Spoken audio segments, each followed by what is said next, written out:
Hello and welcome to the EPP TV's rundown of the July plenary session from the European Parliament here in Strasbourg. On Wednesday, Parliament approved the political compromise that was reached last week with the other EU institutions on the multi-annual financial framework, the EU's €960 billion budget for the next 7 years. Tackling youth unemployment and improving lending to small and medium-sized enterprises are the top priorities. We decided to scale up and speed up the Youth Employment Initiative so that the money starts flowing as of the 1st of January 2014. Most of the money will now be spent in 2014, 2015, the years when it is most needed.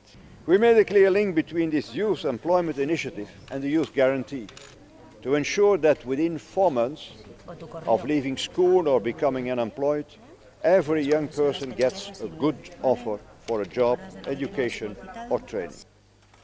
And we called for another important actions, for instance promoting cross-border mobility through the EURES and Erasmus Plus programs, including for vocational training as well as high-quality apprenticeships. Thanks to the extra €10 billion Europe granted to the EIB, Europe is also contributing to financing small and medium-sized enterprises. They are the engines of innovation but don't always have the necessary funding. €10 billion that can generate up to 5 times the initial amount. This is almost our annual budget, and this is only for SMEs. Parliament also fought hard for flexibility in the new budget. Now, for the first time, unspent money can be reused from one year to the next. During the negotiations, the leaders of the largest political groups refused to sentence the people of Europe to 7 years of austerity. They have agreed to a mid-term review in 2016 to take into account the economic situation of the Union at that time. The legally binding vote on the budgetary framework will take place in the autumn, following preparation on 80 other pieces of legislation needed to implement it. The week began with celebrations welcoming Croatia as the 28th member state of the European Union, and with that, 5 MEPs to the EPP group in the European Parliament. We spoke to one of them, Davor Stier, who took office on the 1st of July. How does it feel to be the EU's 28th member state? What does it mean for Croatia and the people? Well, we're certainly very proud and satisfied that we accomplished this strategic goal for Croatia. We wanted to be an independent nation, but also from the very beginning we also said we want to be part of unified Europe. We wanted to be free, independent, but also free in Europe, and we achieved that. So finally we are here where we belong. The EPP group has always supported Croatia's European accession and looks forward to working with it. As the Croatian flag took its place alongside the other 27, it seems the desire to join the EU family continues to increase, with Serbia set to begin membership talks in January and Latvia to join the Eurozone as the 18th member next year. The resolution on the adoption of the euro in Latvia was approved by an overwhelming majority in plenary. Members paid tribute to the country's economic, fiscal and financial progress and its Prime Minister Valdis Dombrovskis. He brought the country back from the brink of bankruptcy 5 years ago to 5% economic growth today without any social unrest. Another celebratory moment came during a ceremony in plenary when Cuban dissident Guillermo Fariñas received the Sakharov Prize for Freedom of Thought almost 3 years after it was awarded to him in 2010. He had been unable to collect the prize in Strasbourg following a travel ban that was imposed on him by the Cuban authorities. The laureate has consistently championed the cause of political prisoners through 23 hunger strikes in his fight for freedom in Cuba. Guillermo Fariñas is a psychologist, journalist and former soldier, and the third winner from Cuba to receive the Sakharov. Poignantly, he came with his mother, who has always been his staunchest supporter. Our reporter, Laura Barrios, asked him what it means to be able to pick up his Sakharov Prize in person.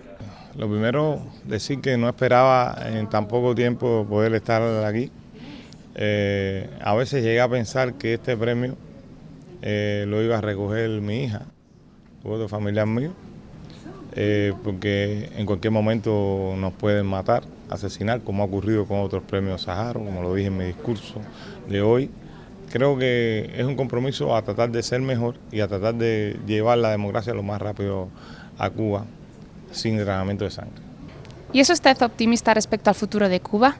O sea, si fuese pesimista, hubiese asumido como refugiado político, me hubiese ido a mi país. Aquí lo principal es empoderarse del sentimiento de que nosotros sí podemos desbancar al gobierno de su puesto y sobre todo que eso lo hace las personas más débiles supuestamente, porque lo principal es la idea de que tenemos la razón, de que estamos por la justicia. Members were left angry and outraged recently following leaks about the US surveillance system called PRISM, with which authorities have been accessing and processing personal data of EU citizens via online service providers. The transatlantic partnership based on respect and a loyal and equal cooperation hangs in the balance as Parliament demands answers from the Obama administration. We really have to demand very clearly that the United States establish the protection of the rights of our citizens on an equal footing with those of the United States in the United States, and we should pull out all the stops to ensure that we establish a committee to look into this. The revelations come just after the EU-US trade deal was signed to boost growth and create jobs. Now members have been left reeling, with some calling for negotiations on a transatlantic trade agreement to be suspended until they have further clarification. The incident highlights the EPP group's ongoing plea to speed up work on a new EU data protection legislation, a view shared by Commissioner Viviane Reding. Our proposed reform is an important part of the answer to the problems and to the questions, because it will guarantee the current high level of data protection in the EU. It will clarify the territorial application of the law, including all companies operating in the EU. It will have a broad definition of personal data, and it will clarify the regime of international transfers.